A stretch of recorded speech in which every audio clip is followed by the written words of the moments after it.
माघ मास महात्म्य 11वां अध्याय। यमदूत कहने लगा कि हे वैश्य, मनुष्य को सदैव शालिग्राम की शिला में तथा वज्र या कीट चक्र में भगवान वासुदेव का पूजन करना चाहिए, क्योंकि सब पापों का नाश करने वाले, सब पुण्यों को देने वाले तथा मुक्ति प्रदान करने वाला भगवान विष्णु का इसमें निवास होता है। जो मनुष्य शालिग्राम की शिला या हरि चक्र में पूजन करता है, वह अनेक मंत्रों का फल प्राप्त कर लेता है। जो फल देवताओं को निर्गुण ब्रह्म की उपासना में मिलता है, वही फल मनुष्य को भगवान शालिग्राम के पूजन से प्राप्त होता है।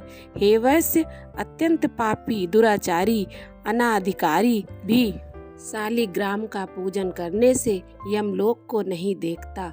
भगवान को लक्ष्मी जी के पास अथवा वैकुंठ में इतना आनंद नहीं आता जितना शालिग्राम की शिला या चक्र में निवास करने में आता है। स्वर्ण कमल युक्त करोड़ों शिवलिंग के पूजन से इतना फल नहीं मिलता जितना एक दिन के शालिग्राम के पूजन से मिलता है।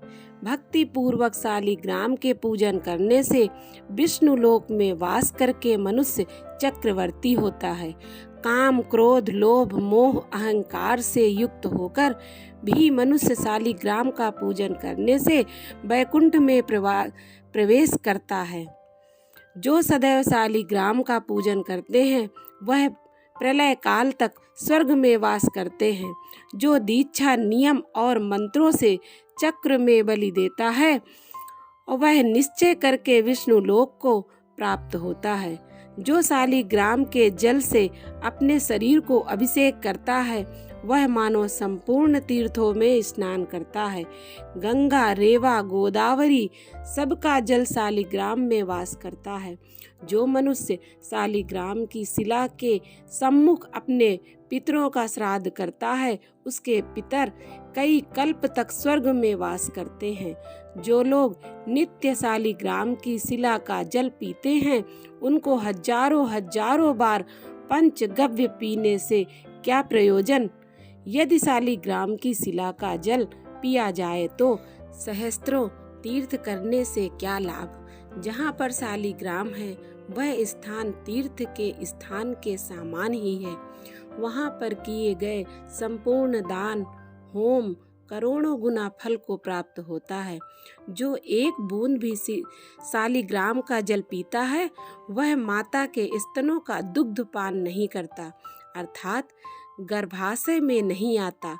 शालिग्राम शिला में जो कीड़े मकोड़े एक कोस के अंतर में मरते हैं, वह भी वैकुंठ को प्राप्त होते हैं। जो फल वन में तप करने से प्राप्त होता है, वही फल भगवान को सदैव स्मरण करने से प्राप्त होता है। मोहवश अनेक प्रकार के घोर पाप करने वाला मनुष्य भी भगवान को प्रणाम करने से नरक में नहीं जाता। संसार में जितने तीर्थ और पुण्य स्थान हैं, भगवान के केवल नाम मात्र के कारण से प्राप्त हो जाता है। इस प्रकार माघ मास महात्म्य का 11वां अध्याय पूरा हुआ।